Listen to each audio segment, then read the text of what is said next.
Join the legendary detective Sherlock Holmes and his loyal friend Dr. Watson, based on the book by Sir Arthur Conan Doyle. This is Adventure of Sherlock Holmes.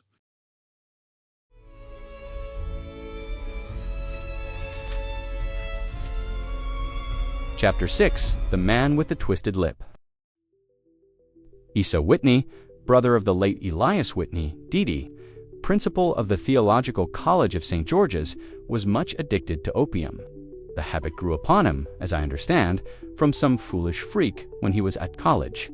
For having read D. Quincy's description of his dreams and sensations, he had drenched his tobacco with laudanum in an attempt to produce the same effects.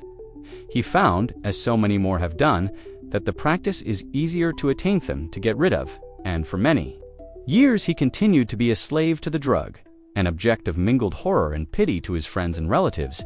I can see him now, with yellow, pasty face, drooping lids, and pinpoint pupils, all huddled in a chair.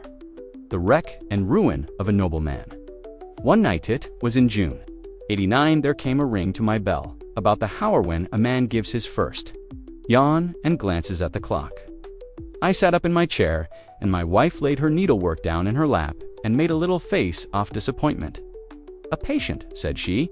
"You'll have to go out." I groaned, for I was newly come back from a weary day. We heard the door open, a few hurried words, and then quick steps upon linoleum. Our own door flew open, and a lady, clad in some dark-colored stuff, with a black veil, entered the room.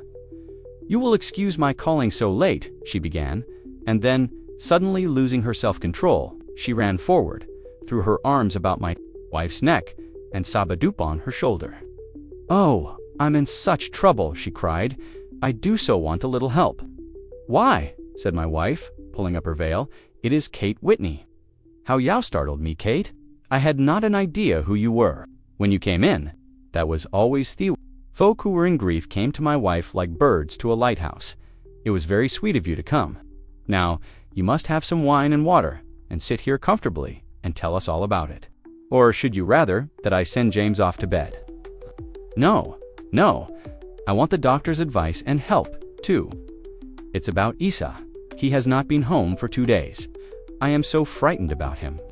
It was not the first time that she had spoken to us of her husband's trouble, Tom as a doctor, to my wife as an old friend and school companion. We soothed and comforted her by such words as we could find. Did she know where her husband was? Was it possible that we could bring him back to her? It seems that it was.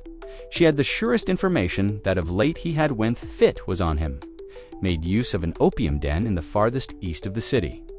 Hitherto, his orgies had always been confined to one day, and he had come back, twitching and shattered, in the evening. But now, the spell had been upon Hymeton 40 hours, and he lay there, doubtless among the dregs of the docks, breathing in the poison or sleeping off the effects. There he was to be found, she was sure of it, at the Bar of Gold, in Upper Swandam Lane. But what was she to do? How could she, a young and timid woman, make her way into such a place and pluck her husband out from among the ruffians who surrounded him? There was the case, and of course there was but one way out of it. Might I note-escort her to this place? And then, as a second thought, why should she come at all? I was Asa Whitney's medical advisor, and as such I had influence over him. He could manage it better if I were alone. I promised her on my word that I would send him home in a cab within 2 hours if he were indeed at the address which had given me. And so in 10 minutes I had left my armchair and cheery sitting room behind me, and was speeding eastward in a hansom on a strand. As it seemed to me at the time, though the future only could show how strange it was to be, but there was no great difficulty in the first stage of my adventure. Upper Swandam Lane is a vile alley lurking behind the high wharves which line Fennerth side of the river to the east of London Bridge, between a slop shop and a gin shop, approached by a steep flight of steps leading down to a black gap lacoth, the mouth of a cave. I found the den of which I was in search. Ordering my cab to wait, I passed down the steps, worn hollow in the center by the ceaseless tread-off drunken feet, and by the light of a flickering oil lamp above the door, I found the latch and made my way into a long, low room, thick and heavy with Thebron opium smoke and terraced with wooden berths. Like the forecastle of an emigrant ship, through the gloom, One could dimly catch a glimpse of bodies lying in strange, fantastic poses. Bowed shoulders, bent knees, heads thrown back, and chins pointing upward, with here and there a dark, lackluster eye turned upon the newcomer. Out of the black shadows, there glimmered little red circles of light, now bright, now faint. As the burning poison waxed or waned in the bowls of the metal pipes, the most lay silent, but some muttered to themselves, and others talked together in a strange, low, monotonous voice, their conversation coming in gushes, and then suddenly tailing off into silence, each mumbling out his own thoughts and paying little heed to the words of his neighbor. At the farther end ways, a small brazier of burning charcoal, beside which, on a three-legged wooden stool, there sat a tall, thin old man, with his jaw resting upon his two fists, and heiselbows upon his knees, staring into the fire. As I entered, a sallow Malay attendant had hurried up with a pipe for me and a supply of the drug, beckoning me to an empty berth. "I have not come to stay," said I. "There is a friend of mine here, Mr. Isa Whitney, and I wish to speak with him." There was a movement and an exclamation from my right, and peering through the gloom, I saw Whitney, pale, haggard, and unkempt, staring out ATM. "My God, it's Watson," said he. He was in a pitiable state of reaction. With every nerve in a twitter, I say, "Watson, what o'clock is it?" "Nearly 11 of what day?" "A Friday, June 19th. "Good heavens, I thought it was Wednesday." "It is Wednesday. What do you want to frighten a chap for?" He sank his face onto his arms and began to sob in a high, treble key. "I tell you that it is Friday, man. Your wife has been waiting this 2 days for you.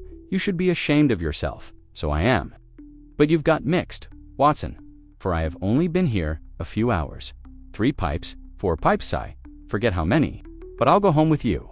I wouldn't frighten Kate poor. Little Kate, give me your hand. Have you a cab?" "Yes, I have one waiting." "Then I shall go in it. But I must owe something." "Find what I owe, Watson." "Eom, all off color. I can do nothing for myself." I walked down the narrow passage between the double row of sleepers, holding my breath to keep out the vile, stupefying fumes of the drug, and looking about for the manager. As I passed the tall man who sat by the brazier, I felt a sudden pluck at my skirt, and a low voice whispered, "Walk past me." Anthon looked back at me. The words fell quite distinctly upon my ear. I glanced down. They could only have come from the old man at my side, and yet he sat as absorbed as ever, very thin, very wrinkled, bent with age. An opium pipe dangling down from between his knees, as though it had dropped in sheer lassitude from his fingers. I took 2 steps forward and looked back. It took all me self-control to prevent me from breaking out into a cry of astonishment. He had turned his back so that none could see him but I. His form had filled out. His wrinkles were gone. The dull eyes had regained their fire.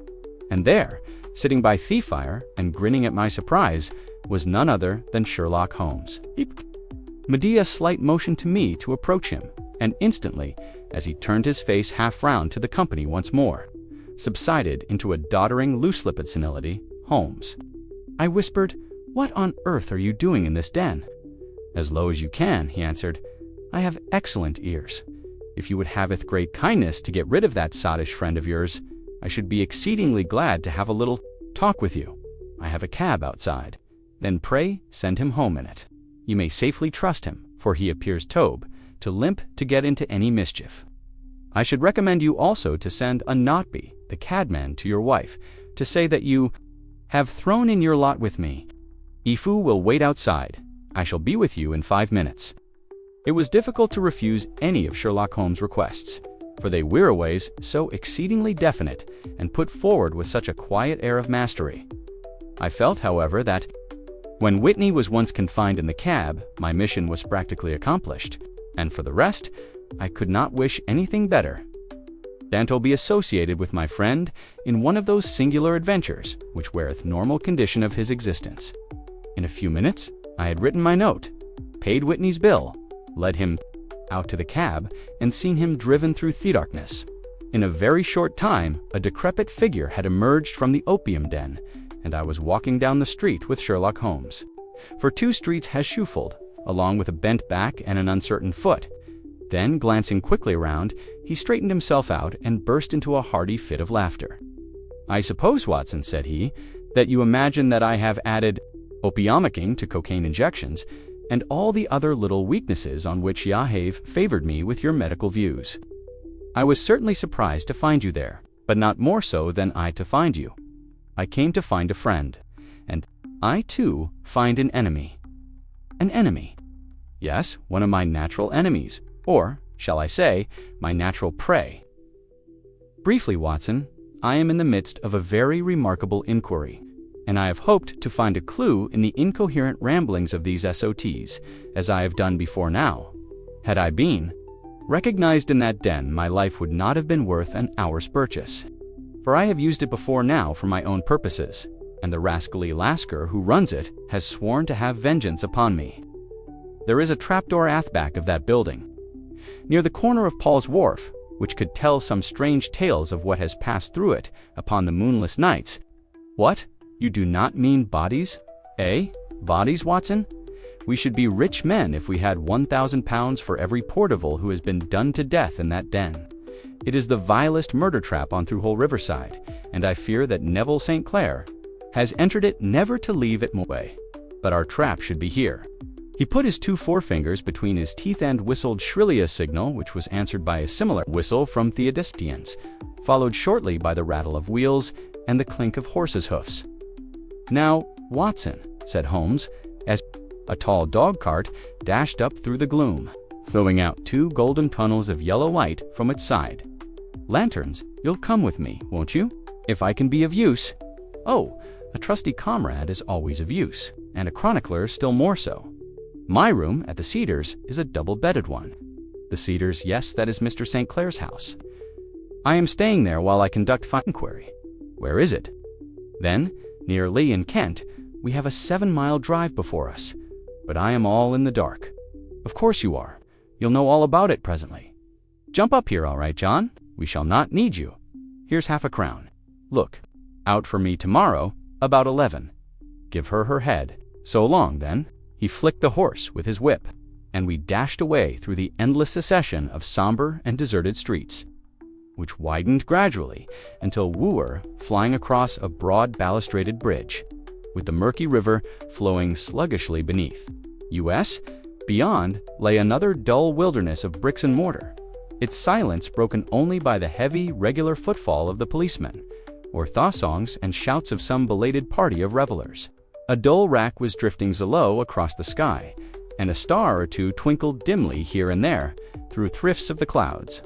Holmes drove in silence, with his head sunk upon his breast, and the air of a man who was lost in thought, while I sat beside him, curious to learn what this new quest might be which seemed to tax his powers so sorely, and yet afraid to break in upon the current of his thoughts. We had driven several miles, and were beginning to get to the fringe of the belt of suburban villas, when he shook himself, shrugged his shoulders, and lit up his pipe with the air of a man who has satisfied himself that he is acting for the best. "You have a grand gift of silence, Watson," said he. "It makes you quite invaluable as a companion. Pan, my word, it is a great thing for me to have Semyona to talk to, for my own thoughts are not over pleasant. I was wondering what I should say to this dear little woman tonight, when she meets me at Theodore. You forget that I know nothing about it.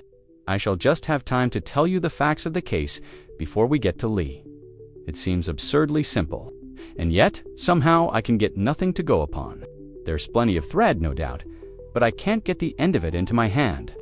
Now, I'll state the case clearly and concisely to you, Watson, and maybe you can see Aspark, where all is dark to me. Proceed, then. Some years ago, to be definite, in May 1884, there came to Lee a gentleman, Neville St. Clair by name, who appeared to have plenty of money. He took a large villa, laid out the grounds very nicely, and lived generally in good style. By degrees he made friends in the neighborhood, and in 1887 he married, daughter of a local brewer, by whom he now has 2 children.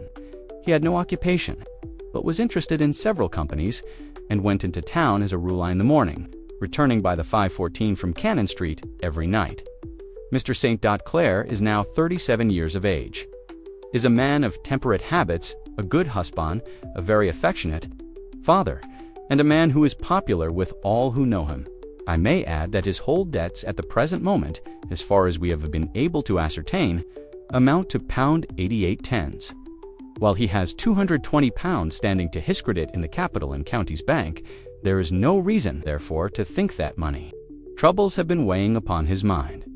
Last Monday, Mr. Neville St. Clair went into town rather earlier than usual, remarking before he started that he had 2 important commissions to perform, and that he would bring his little boy home a box of bricks. Now, by the Morestians, his wife received a telegram upon this same Monday, very shortly after his departure, to the effect that a small parcel of considerable value, which she had been expecting, was waiting for her at the offices of the Aberdeen Shipping Company. Now, if you are well up in your London, you will know that the office of the company is in Fresno Street, which branches out of Upper Swandam Lane, where you found me tonight. Mrs. St. Clair had her lunch. Started for the city, did some shopping. Proceeded to the company's office, got her packet, and found herself at exactly 4:35, walking through Swandam Lane on her way back to the station. Have you followed me so far? It is very clear. If you remember, Monday was an exceedingly hot day, and Mrs. St. Clair walked slowly, glancing about in the hope of seeing a cab, as she did not like the neighborhood in which she found herself.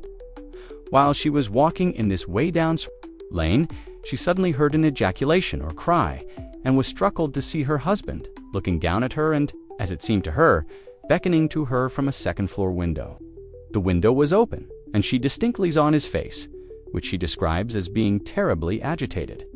He waved his hands frantically to her, and then vanished from the window so suddenly that it seemed to her that he had been plucked back by some irresistible force from behind. One singular point which struck her quick feminine eye was that, although he wore some dark coat, such as he had started to town, and he had on neither collar nor necktie. Convinced that something was amiss with him, she rushed down the steps for. The house was none other than the opium den in which you found me tonight, and running through the front room, she attempted to ascend the stairs, wickled to the first floor. At the foot of the stairs, however, she met this Lascar scoundrel, of whom I have spoken, who thrust her back, and aided by a Dane, who acts as assistant there, pushed her out into the street. Filled with the most estimating doubts and fears, she rushed down the lane, and, by rare good fortune, met in Fresno Street a number of constables with an inspector, all on their way to their beat. The inspector and 2 men accompanied her back, and in spite of the continued resistance of the proprietor, they made their way to the room in which Mr. St. Clair had last been seen. There was no sign of him there. In fact, in the whole of that floor, there was no one to be found save a crippled wretch of hideous aspect who, it seems, made his home there. Both he and the Lascar stoutly swore that no one else had been in the front room during the afternoon. So determined was their denial that the inspector was staggered, and Dad almost come to believe that Mrs. St. Clair had been deluded when, with acri, she sprang at a small deal box which lay upon the table and tore the lid from it. Out there fell a cascade of children's bricks. It was the toy which he had promised to bring home. This discovery, and the evident confusion which the cripple showed, made the inspector realize that the matter was serious. The rooms were carefully examined, and results all pointed to an abominable crime. The front room was plainly furnished as a sitting room and led into a small bedroom, which looked out upon the back of one of the wharves. Between the wharf and the bedroom window is a narrow strip, which is dry at low tide, but is covered at high tide with at least 4.5 feet of water. The bedroom window was a broad one and opened from below. On examination, traces of blood were to be seen upon Thuendalsel, and several scattered drops were visible upon the wooden floor off the bedroom. Thrust away behind a curtain in the front room were all the clothes off Mr. Neville St. Clair, with the exception of his coat. His boots, his socks, his hat, and his watch-all were there. There were no signs of violence upon any of these garments, and there were no other traces of Mr. Neville St. Clair. Out off the window he must apparently have gone, for no other exit could be discovered. And the ominous bloodstains upon the sill gave little promise that he could solve it himself by swimming, for the tide was at its very highest at the moment of the tragedy. And now, as to the villains who seemed to be immediately implicated in the matter. The Lascar was known to be a man of the vilest antecedents, but as by Mrs. St. Clair's story, he was known to have been at the foot of the stair within every few seconds of her husband's appearance at the window. He could hardly have been more than an accessory to the crime. His defense was one of absolute ignorance, and he protested that he had no knowledge as to the doings of Hugh Boone, his lodger, and that he could not account in any way for the presence of the missing gentleman's clothes. So much for the Lascar manager. Now for the sinister cripple who lives upon the second floor of the opium den, and who was certainly the last human being whose eyes rested upon Neville St. Clair. His name is Hugh Boone, and his shadiest face is one which is familiar to every man who goes much to the city. He is a professional beggar, though in order to avoid the police regulations, he pretends to a small trade in wax vestas. Some little distance down Threadneedle Street upon the left-hand side, there is, as you may have remarked, a small angle line the wall. Here it is that this creature takes his daily seat, cross-legged with Histony stock of matches on his lap, and as he is a piteous spectacle, a small rain-off charity descends. Into the greasy leather cap which lies upon the pavement beside. I have watched the fellow more than once before ever I thought of making his professional acquaintance, and I have been surprised at the harvest which he has reaped in a short time. His appearance, you see, is so remarkable that no one can pass him without observing him. A shock of orange hair, a pale face disfigured by a horrible scar, which, by its contraction, has turned up the outer edge of his upper lip, a bulldog chin, and a pair of very penetrating dark eyes, which present a singular contrast to the color of his hair.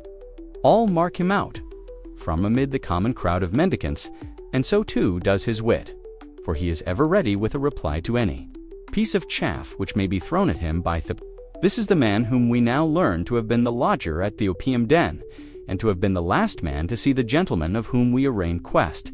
But a cripple, said one. What could he have done single-handed against Ammon in the prime of life? He is a cripple in the sense that he walks with a limp, but in other respects he appears to be a powerful and well-nurtured man. Surely your medical experience will tell you, Watson, that weakness in one limb is often compensated for by exceptional strength in the others. Pray, continue your narrative. Mrs. St. Clair had fainted at the sight of the blood upon the Windle, and she was escorted home in a cab by the police, as her presence could be of no help to them in their investigations. Inspector Barton, who had charge of the case, Medea, very careful examination of the premises, but without finding anything. Wick threw any light upon the matter. One mistake had been made in not arresting Boone instantly, as he was allowed some few minutes during which he might have communicated with his friend, the Lascar.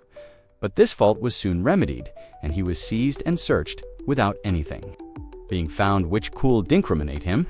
There were, it is true, some bloodstains upon his right shirt sleeve, but he pointed to his ring finger, which had been cut near the nail, and explained that the bleeding came from there, adding that he had been to Thuindo not long before, and that the stains which had been observed there came doubtless from the same source. He denied strenuously having ever seen Mr. Neville St. Clair, and swore that the presence of the clothes in his room was as much a mystery to him as to the police. As to Mrs. St. Clair's assertion that she had actually seen her husband at the window, he declared that she must have been either mad or dreaming. He was removed, loudly protesting, to the police station, while the inspector remained upon the premises in the hope that thieving tide might afford some fresh clue, and it did, though they hardly found upon the mud bank what they had feared to find. It was Neville St. Clair's coat, and not Neville St. Clair, which lay uncovered as the tide receded. And what do you think they found in Thepacats? I cannot imagine. No, I don't think you would guess. Every pocket stuffed with pennies, and halfpennies, 421 pennies, and 270 halfpennies. It was no wonder that it hadn't been swept away by the tide. But a human body is a different matter. There is a fierce eddy between the wharf and the house. It seemed likely enough that Thruded coat had remained when the stripped body had been sucked away in Teith River. But I understand that all the other clothes were found in the room. Would Thebedy be dressed in a coat alone? No, sir, but the facts might be met speciously enough. Suppose that this man Boone had thrust Neville St. Clair through the window, there is no human eye which could have seen the deed. What would he do then? It would of course instantly strike him that he must get rid of the telltale garments. He would seize his coat then, and be in the act of throwing it out, When it would occur, to him thought, it would swim and not sink. He has little time, for he has heard the scuffle downstairs when the wife tried to force her way up. And perhaps he has already heard from his Lascar confederate that the police are hurrying up the street. There is not an instant to be lost. He rushes to some secret hoard, where he has accumulated the fruits of his beggary, and he stuffs all the coins upon which Heckin lay his hands into the pockets to make sure of the coat's sinking. He throws it out, and would have done the same with the other garments had not he heard the rush of steps below, and only just had time to close the window when Thepales appeared. It certainly sounds feasible. Well, we will take it as a working hypothesis for want of a better. Boone, as I have told you, was arrested and taken to the station. But it could not be shown thought there had ever before been anything against him. He had for years been known as a professional beggar, but his life appeared to have been a very quiet and innocent one. There the matter stands at present, and the questions which have to be solved what Neville St. Clair was doing in the opium. Den will thapont to him when there. Where is he now? And what Hugh Boone had to do with his disappearance are all as far from a solution as ever. I confess that I cannot recall any case within my experience which looked at the first glance so simple and yet which presented such difficulties. While Sherlock Holmes had been detailing this singular series of events, we had been whirling through the outskirts of the great town until the last straggling houses had been left behind, and we rattled along with a country hedge upon either side of us. Just as he finished, however, we drove through toward villages, where a few lights still glimmered in the windows. "We are on the outskirts of Lee," said my companion. "We have touched on 3 English counties in our short drive, starting in Middlesex, passing over an angle of Surrey, and ending in Kent. See that light among the trees? That is the cedars. And beside that lamp sits a woman whose anxious ears have already, little doubt, caught the clink of our horses' feet." "But why are you not conducting the case from Baker Street?" I asked. "Because there are many inquiries which must be made out here. Mrs. St. Clair has most kindly put 2 rooms at my disposal, and you may rest assured that she will have nothing but a welcome for my friend and colleague. I hate Tommyter Watson when I have no news of her husband.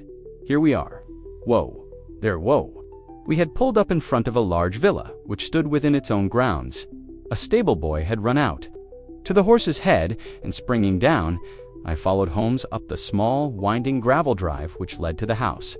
As we approached, the door flew open, and a little blonde woman stood in the opening, clad in some sort of light muslin de soie, with a touch of fluffy pink chiffon at her neck and wrists. She stood with her figure outlined against the flood.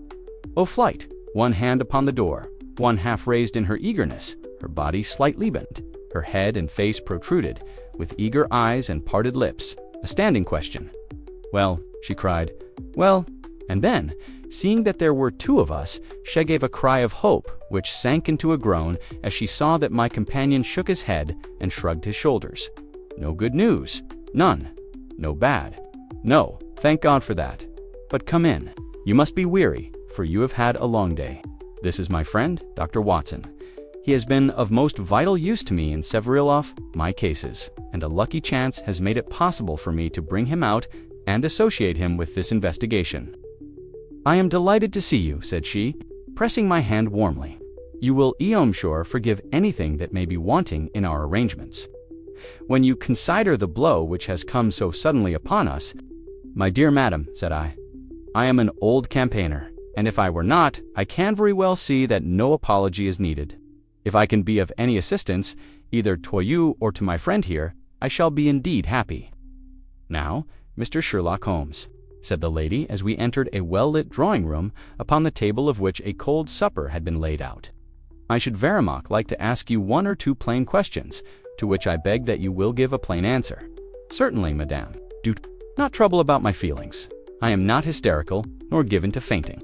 I simply wish to hear your real opinion. Upon what point, in your heart of hearts, do you think that Neville is alive?" Sherlock Holmes seemed to be embarrassed by the question. "Frankly, now," she repeated, standing upon the rug and looking keenly down at him as he leaned back in a basket chair.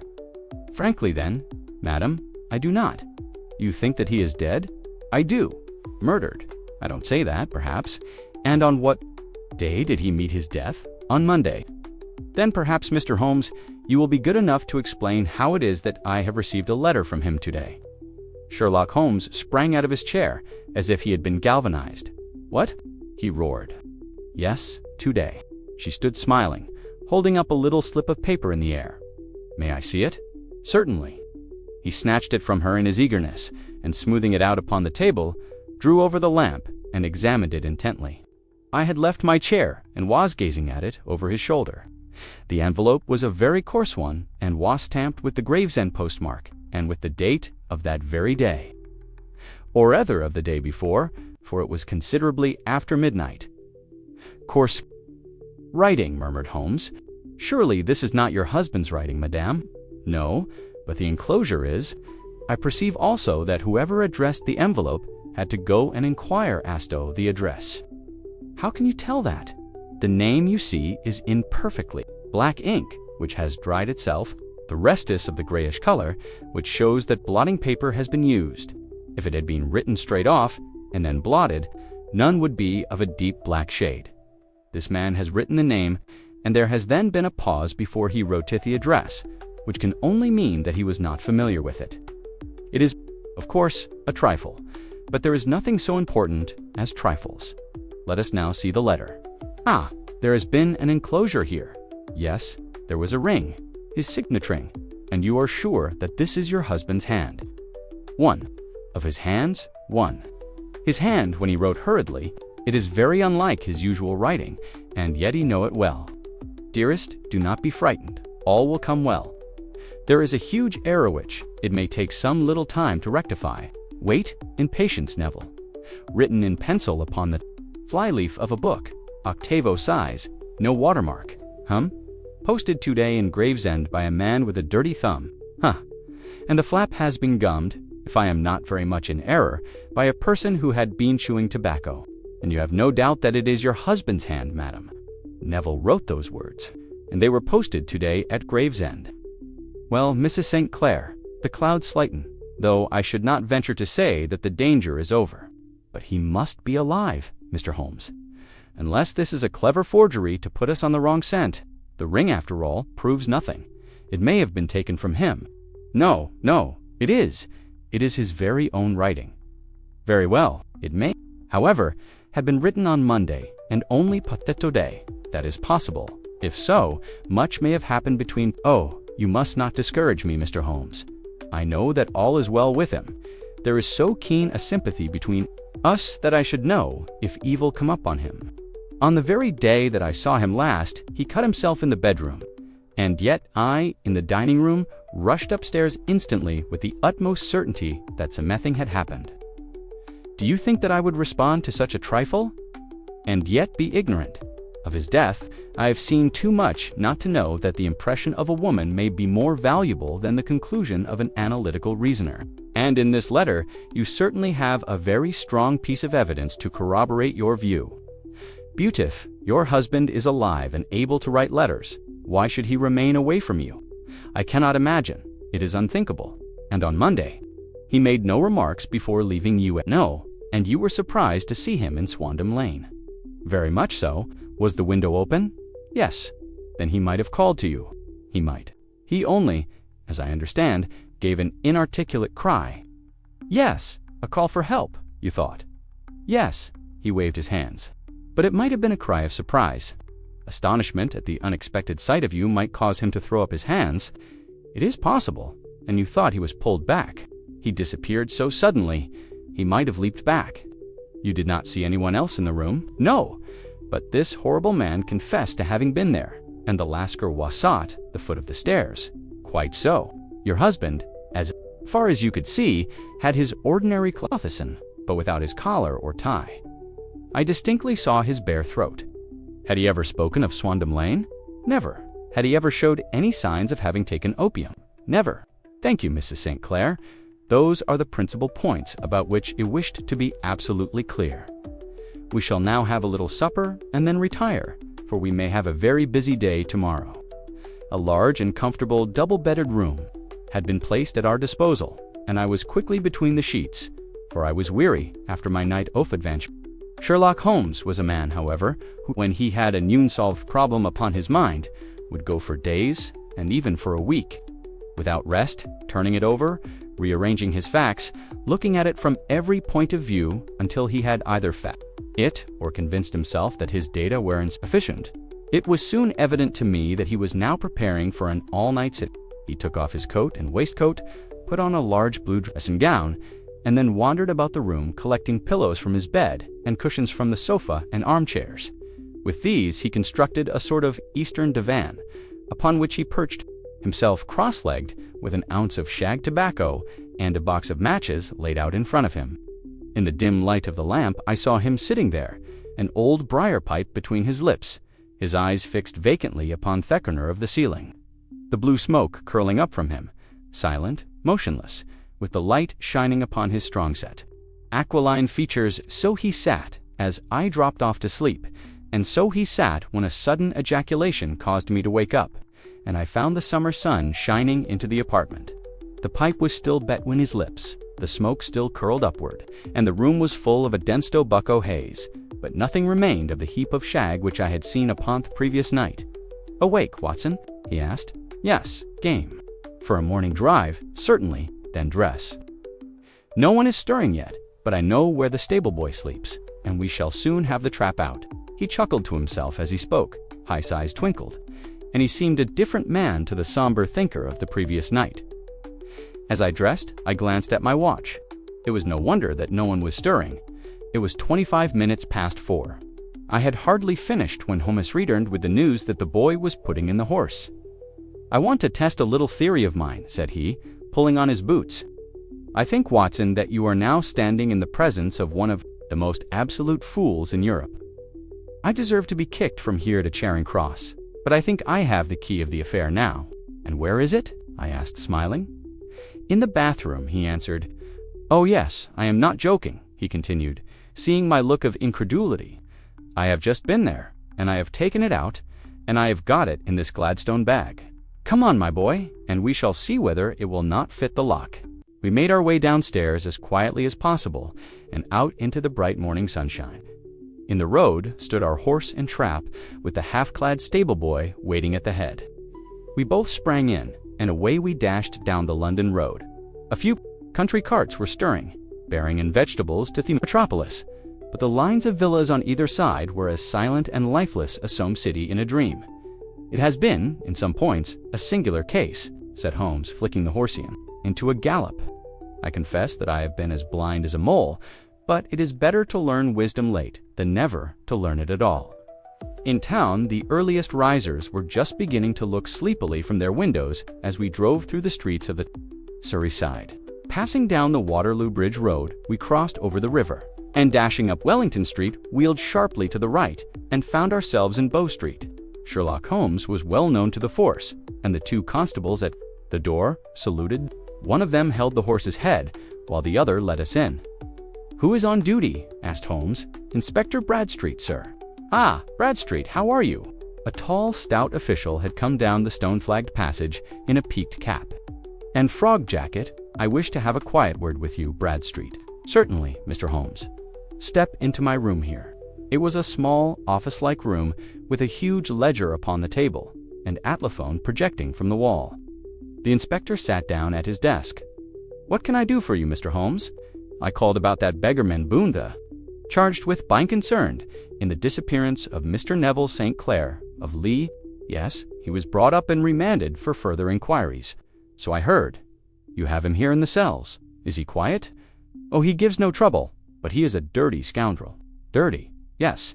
It is all we can do to make him wash his hands, and his face is as black as a tinker's. Well, when once his case has been settled, he will have a regular prison bath, and I think, if you saw him, you would agree with me that he needed debt. I should like to see him very much. Would you? That is easily done. Come this way. You can leave your bag." "No, I think that I'll take it." "Very good. Come this way, if you please." He led us down a passage, opened a barred door, passed down a winding stair, and brought us to a whitewash corridor with a line of doors on each side. "The third on the right is his," said the inspector. "Here." "It is." He quietly shot back a panel in the upper part of the door and glanced through. "He is asleep," said he. "You can see him very well." We both put our eyes to the grating. The prisoner lay with his face towards us in a very deep sleep, breathing slowly and heavily. He was a middle-sized man, coarsely clad as became his calling, with a colored shirt protruding through therein. In his tattered coat, he was, as the inspector had said, extremely dirty butt grime, which covered his face, could not conceal its repulsive ugliness. A broad weal from an old scar ran right across it from eye to chin, and by its had turned up one side of the upper lip, so that 3 teeth were exposed in a perpetual snarl. A shock of very bright red hair grew low over high eyes and forehead. "He's a beauty, isn't he?" said the inspector. "He certainly needs a wash," remarked Holmes. I had an idea that he might, and I took the liberty of bringing the tools. With me, he opened the Gladstone bag as he spoke, and took out, to my astonishment, a very large bath sponge. You are a funny one," chuckled the inspector. "Now, if you will have the great goodness to open that door very quietly, we will soon make him cut a much more respectable figure." "Well, I don't know why not," said the inspector. "He doesn't look a credit to Bow Street cells, does he?" He slipped his key into the lock, and we all very quietly entered the cell. The sleeper half turned, and then settled down one summer into a deep slumber. Holmes stooped to the water jug, moistened his sponge, and then rubbed it twice vigorously across and down the prisoner's face. "Let me introduce you," he shouted, "to Mr. Neville St. Clair, of Lee, in Thekkenty of Kent. Never in my life have I seen such a sight." The man's face peeled off under the sponge like the bark from a tree. Gone was the coarse brown tint. Gone to waste horrid scar which had seamed it across, and the twisted lip which had given the repulsive sneer to the face. A twitch brought away the tangled red hair. Anthea, sitting up in his bed, was a pale, sad-faced, refined-looking man, black-haired and smooth-skinned, rubbing his eyes and staring about him with sleepy bewilderment. Then suddenly realizing the exposure, he broke into a scream and threw himself down with his face to the pillow. "Great heavens!" cried the inspector. "It is, indeed, the missing man. I know him from the photograph." The prisoner turned with the reckless air of a man who abandons himself to his destiny. "Be it so," said he. "And pray, what am I charged with?" "With making away with Mr. Neville St. Come, you can't be charged with that, unless they make a case of attempted suicide of it," said the inspector with a grin. "Well, I have been 27 years in the force, but this really takes the cake. If I am Mr. Neville St. Clair, then it is obvious that no crime has been committed, and that, therefore, I am illegally detained." "No crime, but a very great error has been committed," said Holmes. "You would have done better to have trusted your wife." "It was not the wife, it was the children," groaned the prisoner. "God help me, I would not have them ashamed of their father. What an exposure! What can I do?" Sherlock Holmes sat down beside him on the couch and patted him kindly on the shoulder. "If you leave it to a court of law to clear the matter up," said he, "of course you can hardly avoid publicity. On the other hand, if you convince the police authorities that there is no possible case against you, I do not know that there is any reason that the details should find their way into the papers. Inspector Bradstreet would, I am sure, make notes upon anything which you might tell and submit it to the proper authorities. The case would then never go into cortado." "God bless you," cried the prisoner passionately. "I would have endured imprisonment, even execution, rather than have left my miserable secret as a family blot to my children. You are the first who have ever heard my story. My father was a schoolmaster in Chesterfield, where I received an excellent education. I traveled in my youth, took to the stage, and finally became a reporter on an evening paper in London. One day my editor wished to have a series of articles upon Beggingham the metropolis, and I volunteered to supply them. There was the point from which all my adventures started. It was only by trying begging as an amateur thought I could get the facts upon which to base my articles. When an actor I had of course learned all the secrets of making up and had been famous in the green room for my skill. I took advantage now of my attainments. I painted my face, and to make myself as pitiable as possible, I made a good scar and fixed one city of my lip in a twist by the aid of a small slip of flesh-colored plaster. Then, with a red head of hair and an appropriate dress, I took my station in the business part of the city, ostensibly as a match seller, but really as a beggar.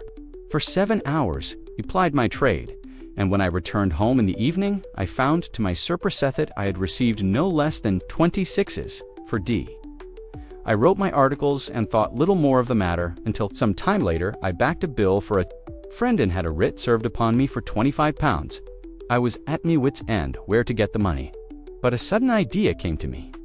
I begged a fortnight's grace from the creditor, asked for a holiday from my employers, and spent the time in begging. In the city, under my disguise, in 10 days I had the money and had paid the debt. Well, you can imagine how hard it was to settle down to arduous work at pound, to a week when I knew that I could earn as much in a day by smearing my face with a little paint, laying my cap on the ground, and sitting still. It was a long fight between my pride and the money, but the dollars won at last, and I threw up reporting and sat, day after day, in the corner which I had first chosen. Inspirited by my ghastly face and filling my pockets with coppers, only one Mancanoe, my secret. He was the keeper of a low den in which I used to lodge in Swandam Lane, where I could every morning emerge as a squalid beggar and in the evenings transform myself into a well-dressed man about town.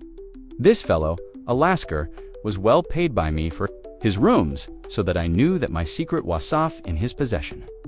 Well, very soon, I found that I was saving considerable sums of money. I do not mean that any beggar in the streets of London could earn £700, a year which is less than my average takings, but I had exceptional advantages in my power of making up and also in a facility of repartee, which improved by practice and made me quite a recognized character in the city. All day a stream of pennies, varied by silver, poured in upon me. And it was a very bad day, in which I failed to take £2. As I grew richer, I grew more ambitious, took a house in the country, and eventually married without anyone having a suspicion.